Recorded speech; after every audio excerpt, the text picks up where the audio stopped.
Good afternoon, everyone.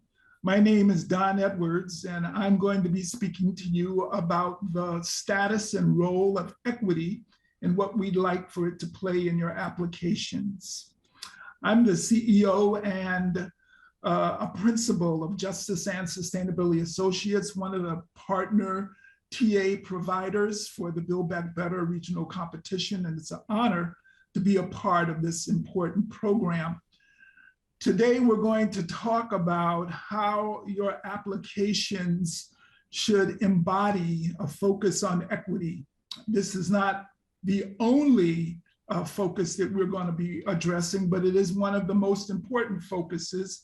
And if you were in the session this morning, you heard about that. So we can pull up the first slide. And if we go, there we go.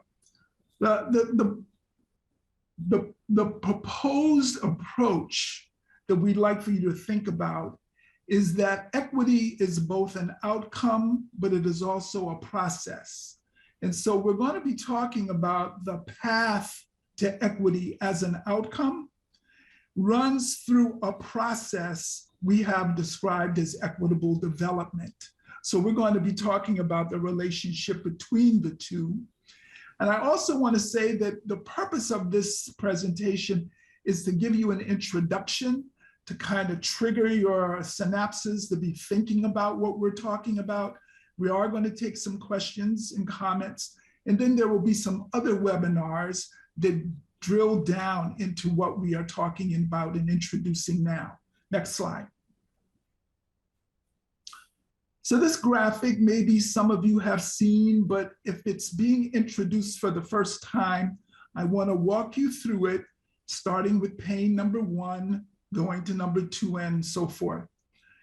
The existing condition that we talk about is one of inequality. The reason for that are that there are historic injustices and inequities that have developed over time, and they are pronounced, and probably everyone listening can think about what those inequities are. What we represent in this pane is the leaning tree, which means that some of the apples are all on one side of the tree.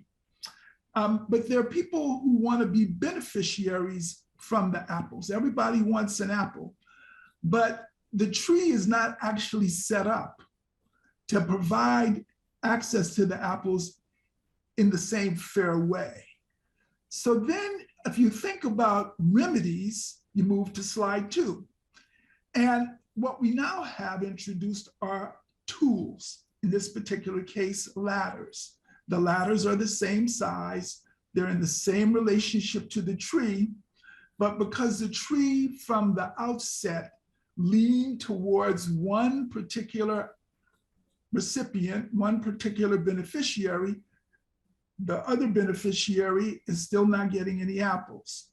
Now, to some extent, this represents the fact that when we began to recognize in the country and in your neighborhoods that inequality was present, we created more equality. We put more tools in place. That actually began the process of understanding that we wanted goods in neighborhoods, the goods, to be distributed in an equal way. However, what it did not address was the reality that there are bads in neighborhoods and communities and regions that are not distributed proportionately. And so you could begin to introduce tools to introduce goods in an equal way and not touch the fact that different people wake up in different conditions because of the bads in their neighborhoods. This is how we get to equity. You look at pane number 3, equity recognizes that first, you want to make sure that there's an appropriate tool to correct the access to opportunity problem. That is represented by the fact that while there are 2 ladders, the ladders are different sizes, because the way that the tree is constructed means that one ladder has to be higher for the benefits to be distributed to all beneficiaries. Now, this is important because equity allows us to introduce, through things like programs like this competition, a mechanism by which you can be asked to demonstrate how you will implement and introduce tools that will make it possible for folks in communities who have historically been excluded or underserved to be improved in their access to benefits. Now, I want to talk about pane number 4. Pane number 4 is how we begin to distinguish between equity and justice, just as we distinguish between equity and equality. What justice says is that it's not enough to provide the tools. You also have to straighten up the tree, which is in this case, the system. And so what we have done is prop up the tree on one side and tie it down on the other side so the system stands up straight. And then the tools that we make available can help the distribution of goods and assume that we will have fewer bads. So it recognizes that you want to increase access to goods, but you also want to decrease the presence of bads. Now, this is a very important, if somewhat complex graphic, and we're going to return to it not only in this presentation, but in subsequent seminars, because we want you to understand why equity is so important in your application. Next slide. This is a second way of looking at it. We talk about an equitable development as a starting point. Let's call it the existing condition. In many of our communities, I do not have to tell you where the good communities are, where the bad neighborhoods are. These are realities for all of us. In order then to begin to talk about equity, we want to be intentional about making it possible for all neighborhoods, all communities, all regions to not simply have equal access to the idea that everyone deserves goods, but we want to provide access through the allocation of tools, and we want to allocate it on the basis of recognizes where the goods are, but also the bads, because it's the bads that we have to overcome. And so equitable development requires intent. It requires a determination to approach the idea of distribution of these tools, not only quantifiably, but in the quality of how they actually change the condition on the ground of people to participate and to benefit. And so from the standpoint of what we want you to do, we want you to begin to think through the process of development as a way to end up with the result of increased equity. Now, there's one thing that I want to add here. There have been historic injustices, as I started out talking about. We're going to talk in more detail in subsequent webinars about the impact of these historic injustices, because part of what we're trying to do is make sure that your application reflects a conscious and intentional decision and set of steps to correct and bring into the process of your coalitions folks who have historically been excluded. Next slide. This is what the EDA program wants you to think about. It wants you to prioritize that there have been traditionally underserved populations, and that these underserved communities or neighborhoods or geographies have been systematically denied opportunity. And so your application in order to advance equity is going to be evaluated on how well, how successfully your coalition reflects a commitment that is measurable, and it will intentionally create outcomes that we can describe as having increased equity. Next slide. Now, it is certainly true, and I think we would all agree that all human beings require physical and social development. We all want to live in certain kinds of neighborhoods that work for us, and we all want to grow up to be certain kinds of human beings that can coexist with each other. The problem when you have inequitable development is that the actual geography, the ground on which the development is going to occur, the actual examples of development do not take into consideration what is the distribution of bads that we begin with. Unfortunately, we don't begin in our neighborhoods with a blank canvas. We have a starting point that reflects the historic injustices and inequities. And so what we have to do in order to determine and commit to equitable development as a way of achieving equity is to overcome imbalances and inequities in how we assert utilizing these funds that you're applying for.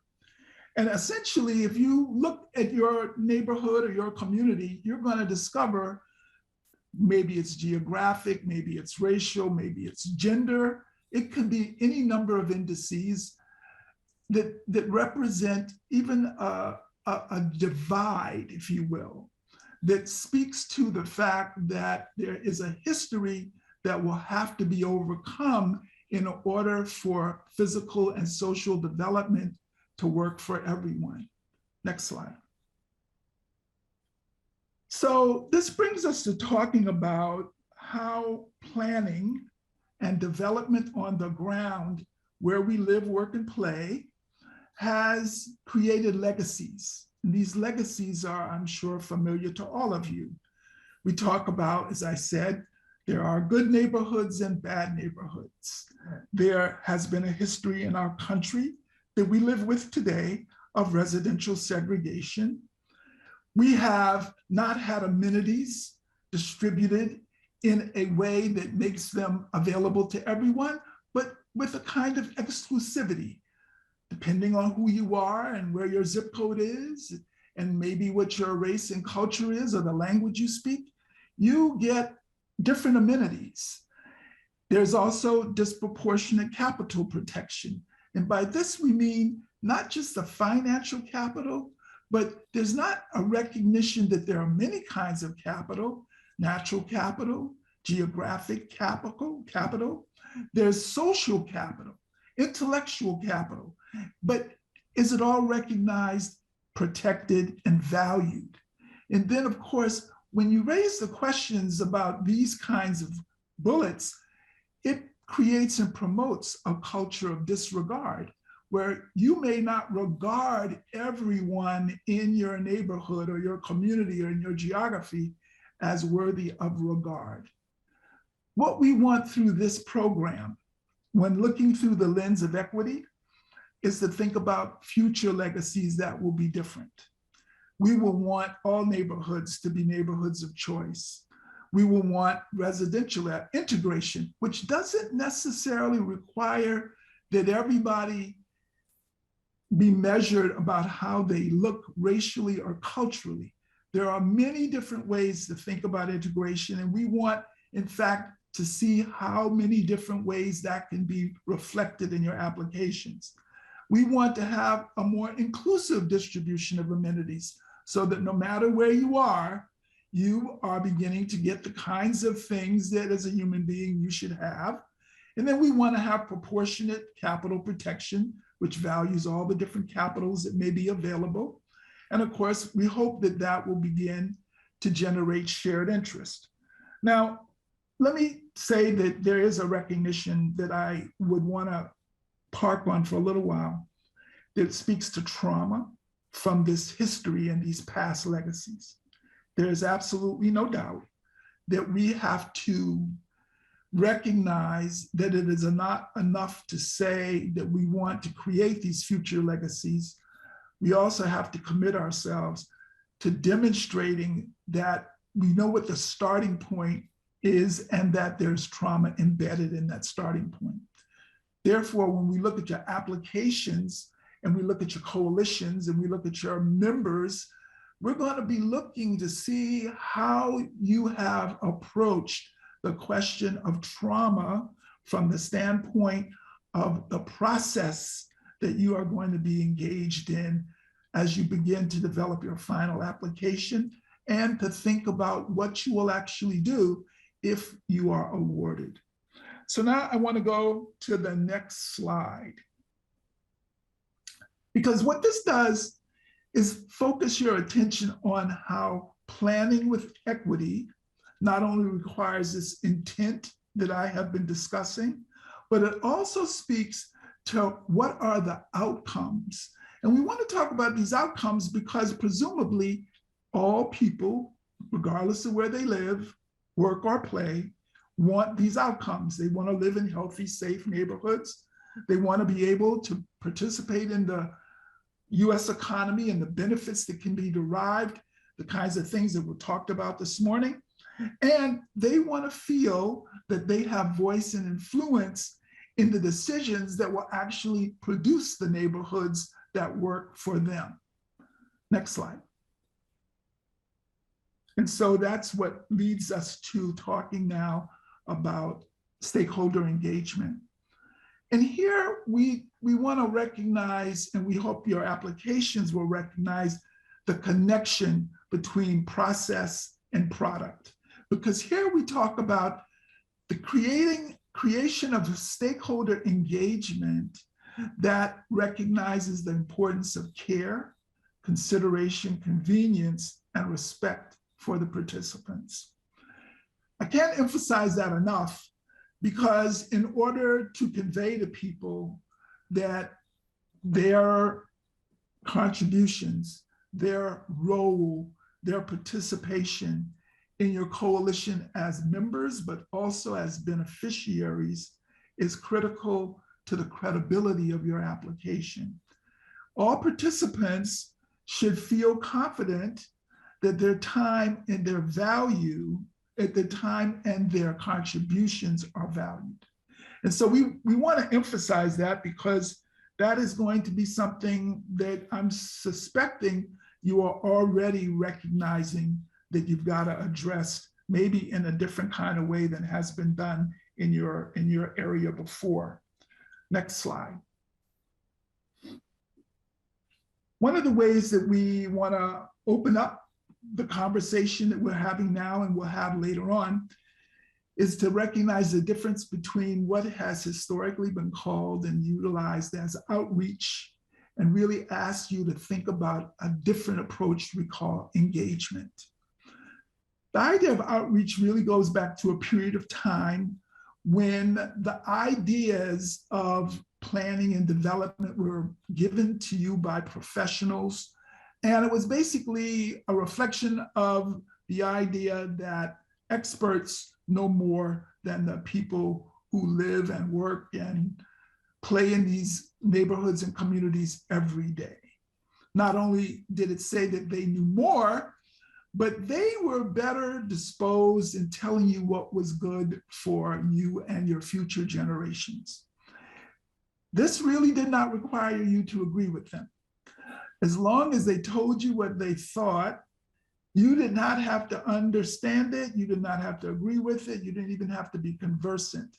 You just had to receive it in a very passive way. Typically, it was externally activated. It did not come from within where you live, work, or play. It came from without. And it was typically event-focused. It was a static encounter, a one and done, as Bruce described this morning. And it was very linear. It was called outreach because it came from the people who were in the know to the people outside, presumably not in the know.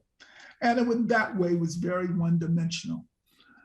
What we would like for you to think about and incorporate into your coalitions and into your applications is a different approach. We call it engagement. And by engagement, we mean building constituencies. And constituencies are different from audiences. They are informed, they are conversant, they have an ability to talk about self-interest. They are not there because someone told them it was in their interest. They are there because they know and understand their interests and they want to pursue their interests. So it's internally motivated and it's process focused. We describe it as making sure that people know they have more than one opportunity to take a bite out of the apple so that they get the benefit of the apple. And what is produced by those kinds of opportunities are processes which create and lead to accountable relationships. And I know there are many of you out there who want to feel that within the coalitions you're working and in the places where you want to see benefits distributed, that there will become more accountable relationships.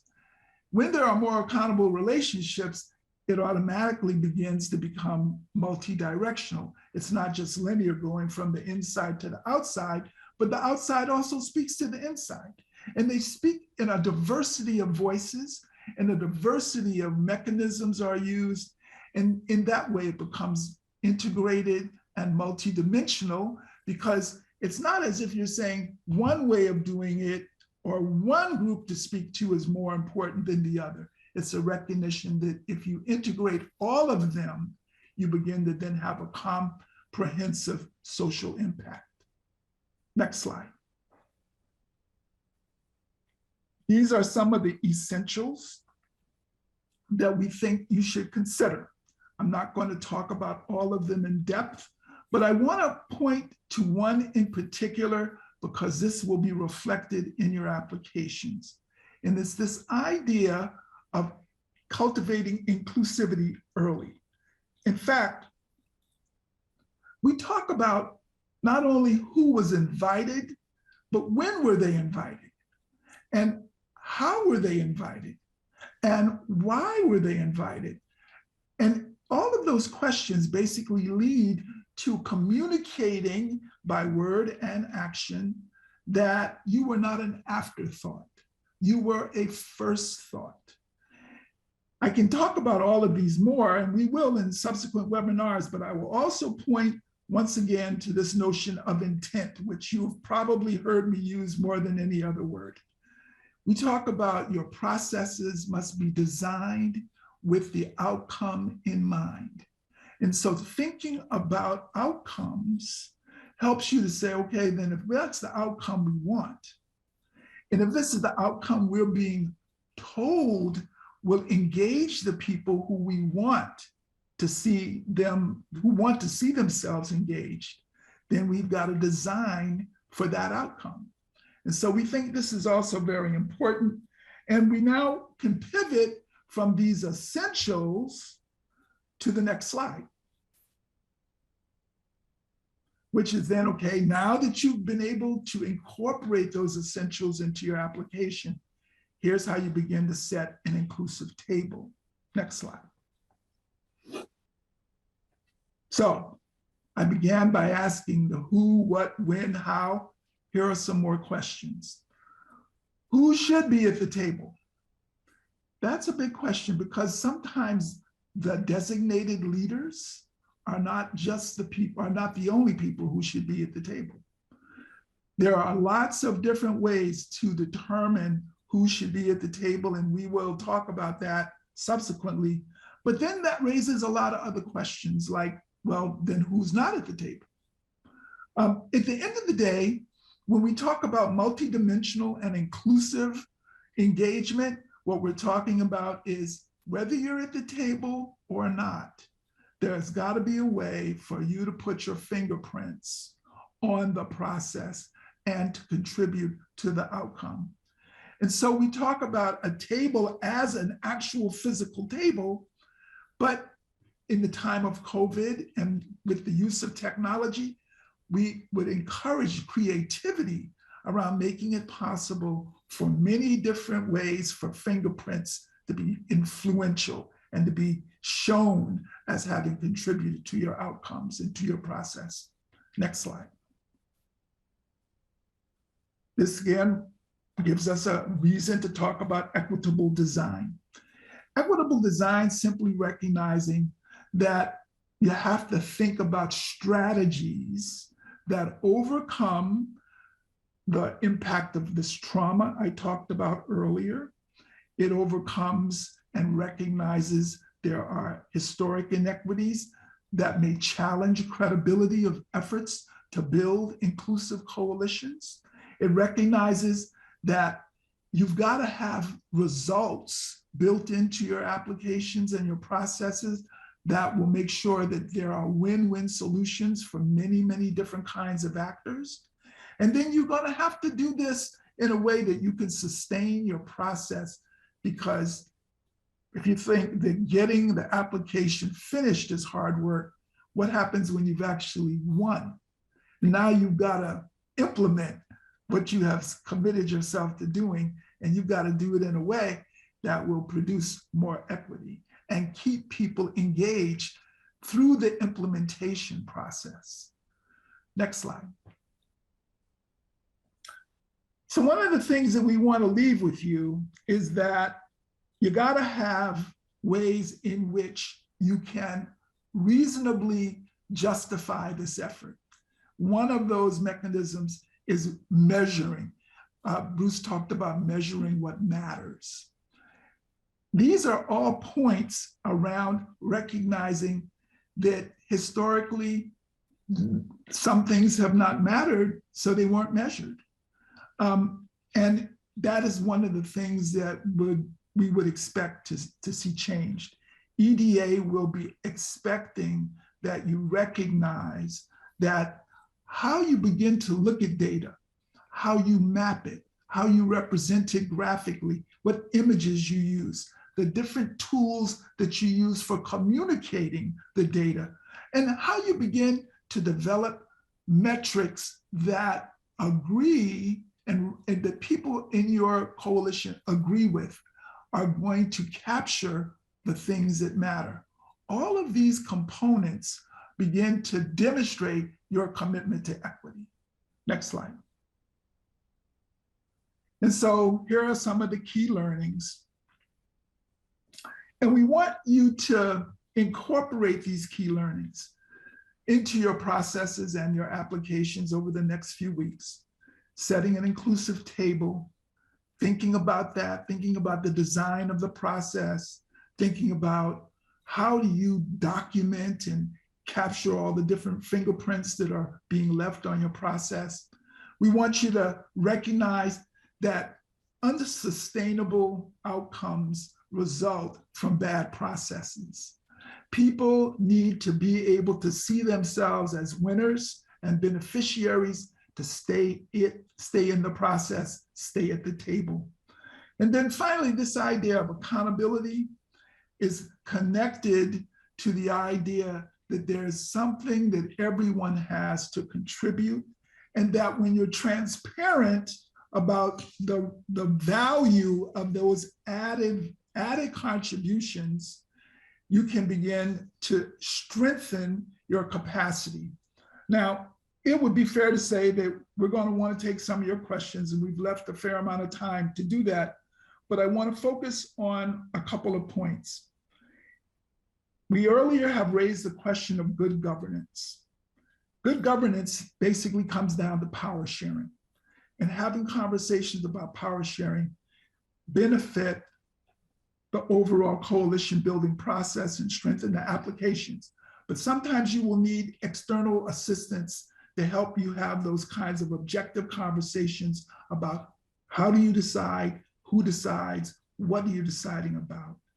These have historically challenged efforts like this, but this focus on equity suggests that we have an opportunity to improve the outcomes by recognizing the role and the connection between governance and actual sustainable processes and outcomes.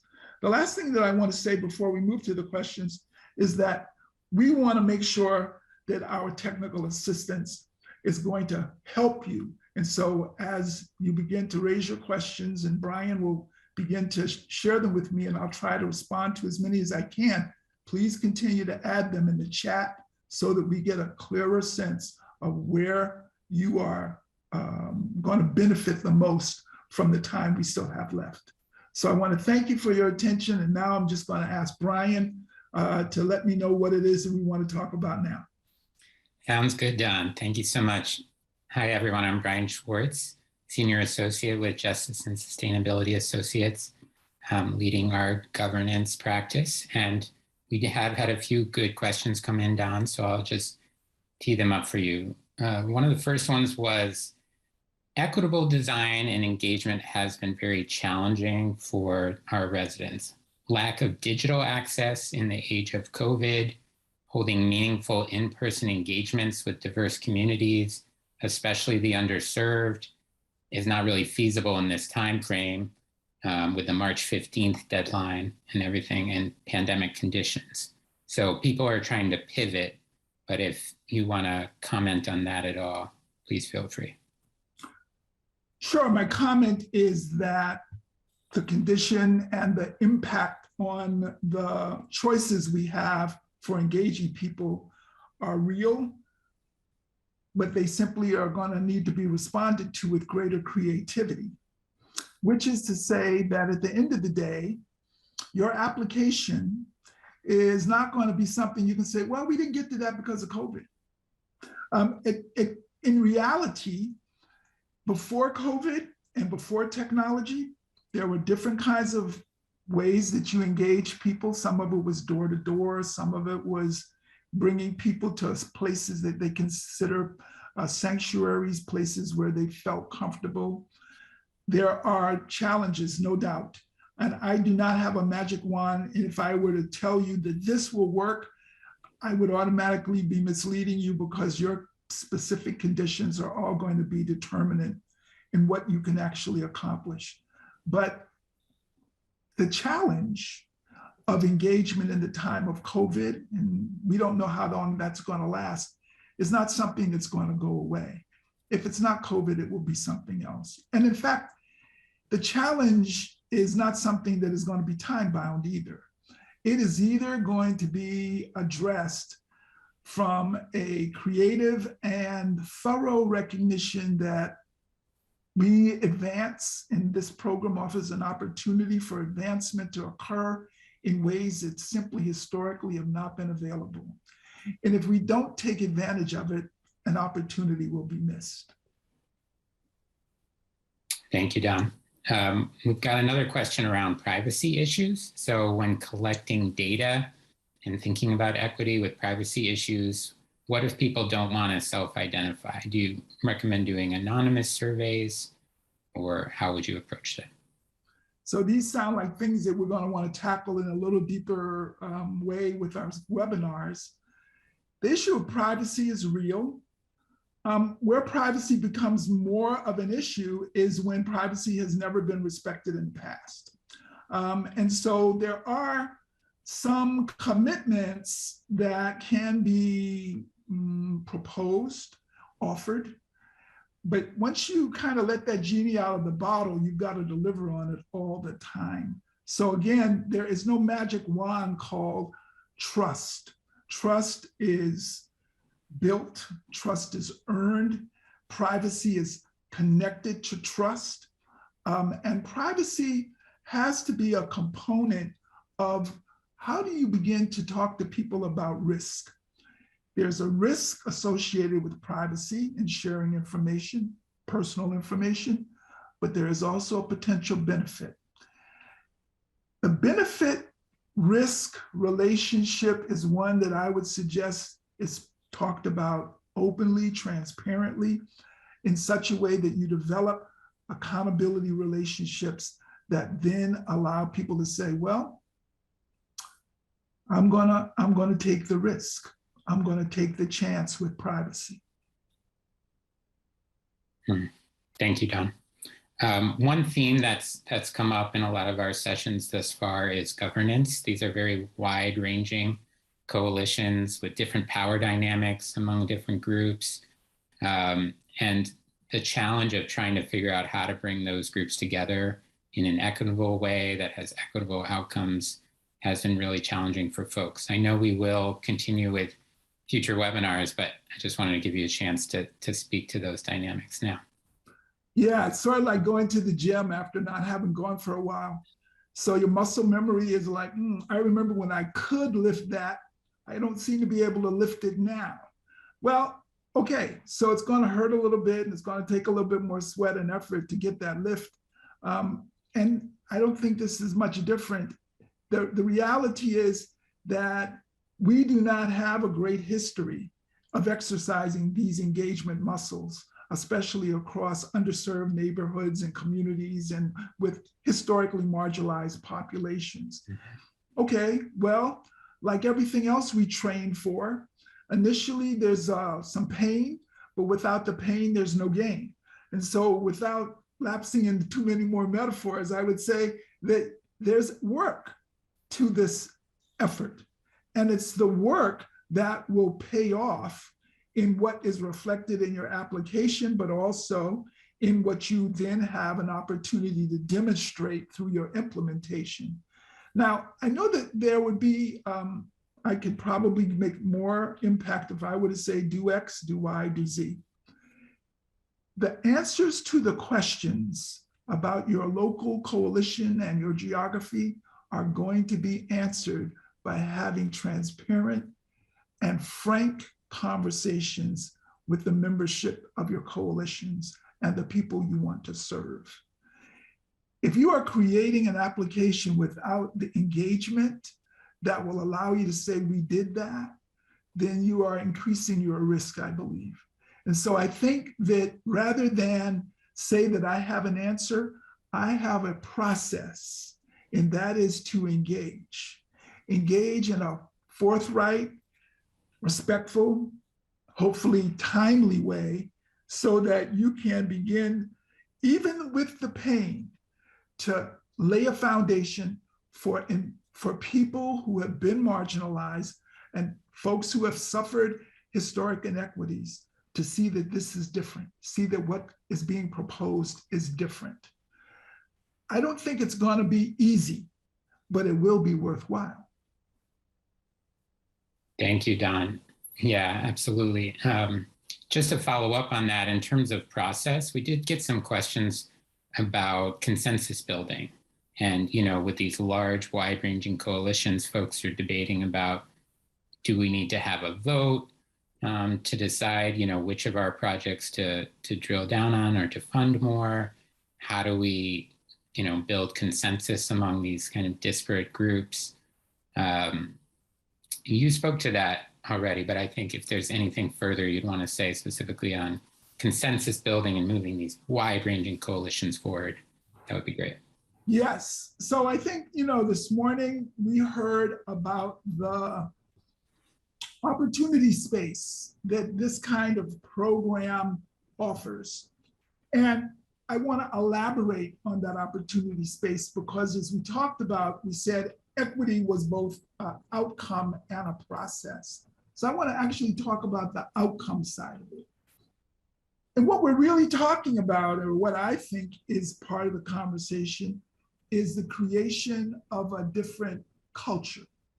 And what I mean by culture, it's a culture of collaboration, a culture of consensus, a culture of caring. Now, I'm imagining that some of you are thinking about, I have an image in my mind. There is a person who I'm like, as I'm listening to Don, he's saying, I need to develop a culture of caring, consensus, collaboration with that person. That's an interesting concept. Well, yes, I am. And I would say that one of the things that our work has demonstrated is that the establishment of self-interest is where we begin. Everybody needs to be able to talk about what they want with honesty and specificity. Because here's one thing that really is fundamental to this coalition work that everyone is doing, and that is nobody's going anywhere. Whether you win the award or not, then the question becomes, do we keep working together? Are we still going to be trying to share power? Are we still going to be trying to lift up a vision of a place that works for everybody? Maybe you'll get the award, maybe you won't. But at the end of the day, nobody's leaving. The folks who've been living on that side of town are going to continue to live there. They're going to continue to interact with you the way they have historically been interacting. And so there's some self-interest involved. Do you want things to be different? Do you want to try to help things be different? Do you think they would like things to be different? So these become the foundations for the kinds of conversations that we, my colleagues and folks in this program, want to encourage you to introduce into your process if they're not present already. These are very frank and initially difficult conversations. And so we recommend that you bring in people who help design the conversation, facilitate the conversation, even mediate the conversation where necessary, but with a goal to recognizing that no one's going anywhere. You're going to be left with the same situation you started out with unless you actually can demonstrate a commitment to a process that is going to reset the clock. It offers new possibilities. We talk about the emergence of a community that did not previously exist. It talks about the emergence of caring where none previously was evident. And it talks about the opportunity that gets unlocked when you can demonstrate to people who have resources that you would leverage with this initial federal funding. If you can demonstrate to people that we've come to you, and the we is now folks who you could never have imagined coming before you together. If you can do that, then you've really created an opportunity to say something different is going on here. We would like your support. We would like to help. We would like you to help us leverage these resources. So I believe with all my heart that it's hard work, but I also believe that we don't have a lot of options if we want to actually begin to create the place that we would all like to be, all like to live in, all like to work and play in. Thank you, Don. I've got two more questions and then we can go back to the deck. One question is, one big way you achieve equity is to make it possible for people from underserved communities to show up, but that means, tackling their time. They might have other things like childcare that they need to work around or other obligations, or they might not traditionally have been engaged.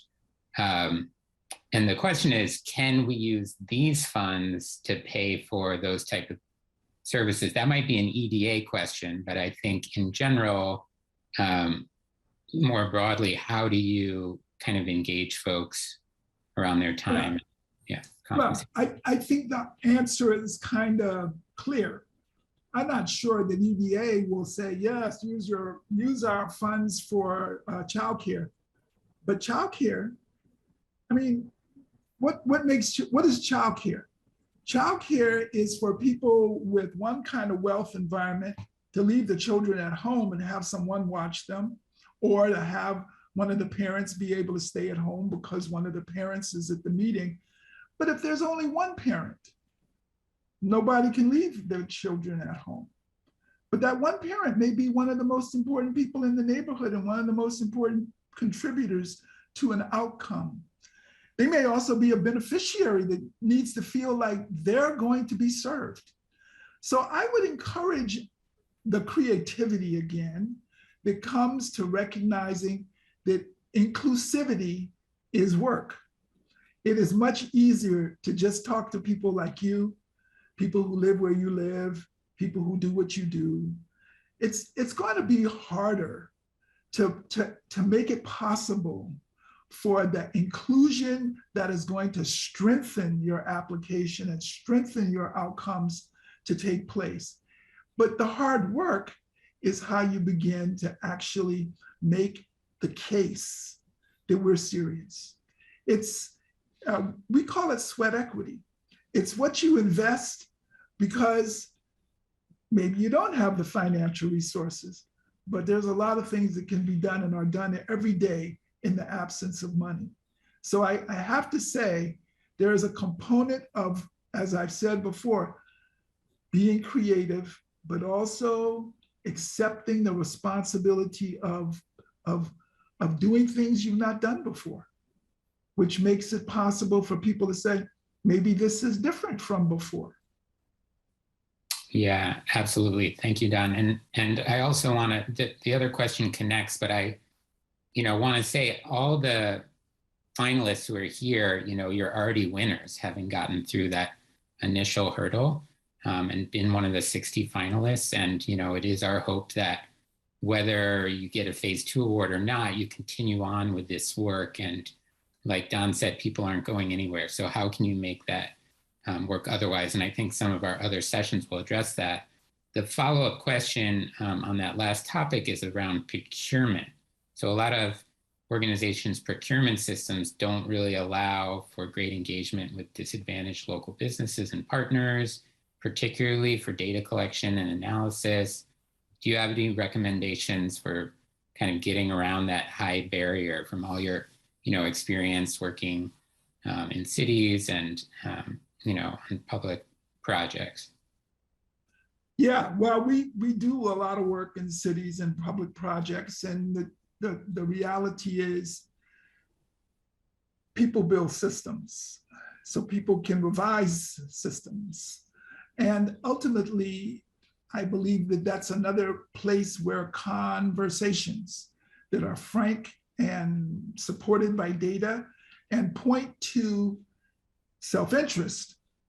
I believe that there are so many different things that we're going to have to address in order to begin to see our way clear of some of the history of inequity and injustice that we have been dealt with. It's like going back to the tree in the image, and we're going to take you back to that image so it's burned into your memory.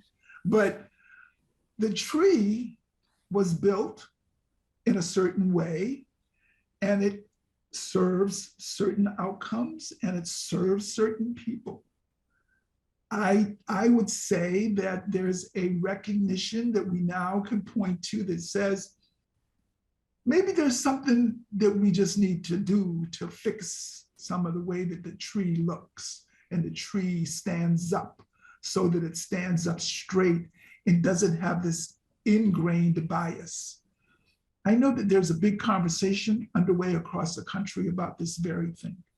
Well, it's not going to go away by not talking about it. I would say that the only way to overcome these procurement problems, which are really proxies, and I would say proxies for other problems, is to recognize we got to figure out a way for everybody to win. And so if everybody wins, then everybody feels engaged and everybody feels they have a contribution to make. If they don't, then they don't contribute, they don't engage. And where does that get us? Yeah, thank you, Don. And like you said, let's go back to the deck, because I think we have a few more slides that will be helpful to wrap things up. Thank you, Brian. Yeah. And thanks all of you for your questions and comments. We can probably go to the next slide. So let's go to the next slide. So just to reiterate, equity is a pillar of the proposals.